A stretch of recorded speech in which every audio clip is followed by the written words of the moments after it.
Olá pessoal, tudo bom? Vamos então ver aqui uma partida na Petroff do Campeonato Americano que aconteceu no dia 12 de outubro, famoso Dia da Criança, Nossa Senhora Aparecida aqui no Brasil, que é impressionante, porque foram 10 lances. De brancas, Lenier Domingues Pérez e de negras, Elshan Moradiabad. Muito bem. Então, a partida seguiu com a linha normal da Petroff, com D6 aqui. Claro que aqui tem a armadilha do imitador, que é, por exemplo, cavalo é 4, aí você coloca a dama aí para cravar esse cavalo. E se o jogador das negras estiver desatento, ele joga cavalo F6 e permite cavalo C6 com cheque descoberto. E as brancas ganham a dama. Essa é a armadilha mais básica. Na internet, o pessoal tem aparecido com essa jogada aí, tá? Essa jogada livra as negras de perder a peça, sim, mas ficam com uma posição ruim. Vem dama por E4, D6, e agora o nosso cavalo está cravado, né? Porque se a gente tirar o cavalo, cai a dama. D4, D por E5, D por E5. E essa posição é muito melhor para as brancas. As negras estão com a dama em E7, atrapalhando todo o desenvolvimento e o roque, inclusive.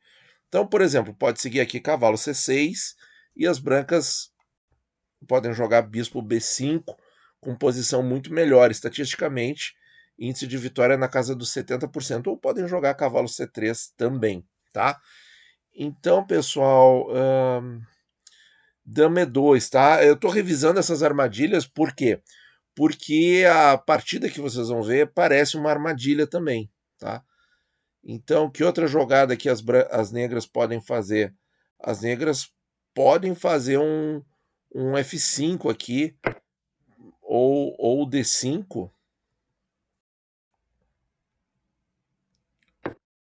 mas de novo é, vão ter que jogar dama E7 para não perder a peça, e aí vão acabar com posição pior. Embora aqui eles já consigam uma troca de peça. Aqui, mas de qualquer maneira, as brancas têm peão a mais e maioria no flanco dama, final, ganho. Tá? Muito bem. Vamos ver aqui a partida de verdade. Então, D6, cavalo F3, voltou, cavalo E4, D4, D5. Pessoal, esse cavalo das negras é o ponto principal da posição. Se as negras tiverem que remover o cavalo daí, elas já começam a não ficar tão bem assim na posição. Por isso as brancas jogam bispo D3. E aí tudo bem, bispo E7. Se eu tomar o cavalo, as negras ficam com um peão em E4, o que restringe um pouco a mobilidade das minhas peças. Então veio roque, bispo F5, tranquilo, e C4, que é uma jogada temática nessa posição, pessoal. É uma jogada temática nessas linhas da Petroff, em que o cavalo fica no centro. Por quê? Porque nós de brancas queremos minar as defesas desse cavalo para tirar esse cavalo daí e obter uma vantagem em desenvolvimento, uma vantagem na partida. Por isso que Roque aqui, não fazendo nada sobre isso aqui, já é um erro, pessoal. Em nível de grande mestre, é muito forte esse erro, tá? Realmente, o Elshan, eu acho que não conhecia a linha, para ser bem sincero, tá? O que deveria ter feito aqui? Por exemplo, D por C4, bispo C4, aí sim o roque, torre E1, cavalo C6, tranquilamente. Ou pode jogar também cavalo D6. Cavalo D6, o cavalo ainda está no centro, ataca o nosso bispo, defende o bispo deles de F5. Tranquilo, pessoal. Tá? Então, trocar o peão é o mais indicado pelo livro de aberturas. Jogou roque. E aí, pessoal, como é que as brancas exploram isso? Eu acredito que o Lenier já conhecia isso aqui teoricamente antes da partida. Porque, de novo, pessoal, nem é preparação. Isso aqui para eles, grandes mestres, é conhecimento básico de abertura. Tá? Então, D por E5. Nós jogamos C4 com qual objetivo? Minar a defesa do cavalo. Então, se a negra deixou, a gente captura o peão. E aí veio dama por D5, que é o erro fatal da partida. Brancas jogam e depois disso o Elshan abandonou. Pode pausar para tentar ver o lance, pessoal.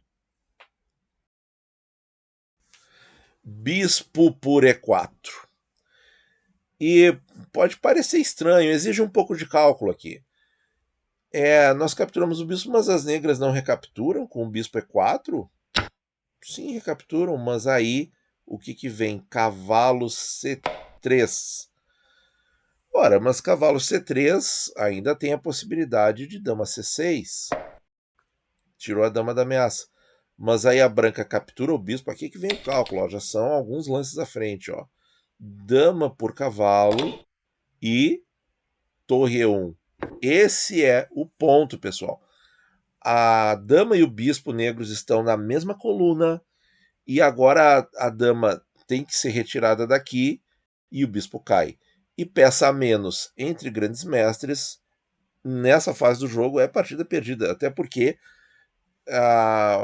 o Elshan não tem nenhuma compensação. Pelo contrário, quem tem compensação na posição e peça mais são as brancas. Porque as brancas têm mais desenvolvimento e tem esse peão aqui isolado que, na verdade, ele apoia casa avançada para o cavalo e ainda tem contra-ataque pela coluna C. Então, quem tem a vantagem material e posicional são as brancas.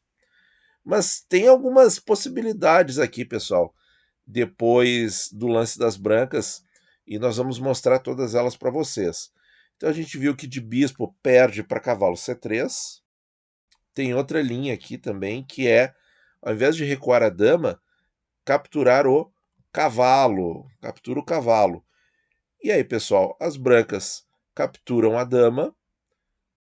Se as negras capturarem a nossa dama em D1, as brancas capturam o bispo com cheque, o famoso intermezzo, o lance intermediário, em que agora as negras são obrigadas a fugir do cheque e aí dão tempo para nós recapturarmos esse bispo com ganho de peça. Tem o bispo de C1 que está sobrando na posição. E o nosso cavalo volta ainda para uma casa agressiva, F5 ou D5, se as negras jogarem, por exemplo, torre E8. Vamos ver o que mais, pessoal. Aí aqui, nessa posição, em que a gente acabou de tomar a dama das negras, as negras podem não capturar a nossa dama e voltar com o bispo, que foi o que aconteceu na partida entre Baclan, grande mestre, rating 2.617 em 2011, versus Eniló, um jogador forte, 2.208, mas com duas peças menores pela dama, e essa posição não consegue segurar, pessoal, não consegue. Muitas vezes, quando a gente erra e vê que vai perder material, talvez seja mais interessante você justamente entregar uma peça de mais valor e obter um pouquinho mais de material e alguma coisa na posição. Mas essa alguma coisa não existe aqui. Vamos ver como é que seguiu. Bispo F4, C6, torre E1, bispo B4, parece que as negras têm algum contrajogo, mas não, isso não é verdade. Torre E3, olha aí, a torre está indo para o flanco rei. Torre D8, e as negras estão atrasadas ainda em desenvolvimento. Esse é um ponto muito importante. Dama G4, e olha aí, as brancas já têm ataque no flanco rei. Cavalo D7, bispo H6, G6, e essa partida acabou em mais 13 lances, tá? Eu não tenho ela completa aqui. Então, pessoal, muito interessante acontecer uma derrota desse jeito num grande mestre, e eu achei muito instrutivo isso aqui, porque são e muito bom para treinar também, né? O que você pode fazer? Tá, você viu aqui todas as respostas e tal, mas você pode copiar essa partida, fazer no tabuleiro com as peças de verdade e colocar ali os pontinhos de interrogação e tentar visualizar os lances, certo? Fazer esse exercício que vai ser muito bom para o seu xadrez presencial, porque o que a gente quer, em última análise, é melhorar no xadrez presencial, não é mesmo? Espero que vocês tenham gostado dessa partida. Deixem sugestões aqui na aba de comentários para o nosso canal. Muito obrigado por ouvir e bons jogos a todos.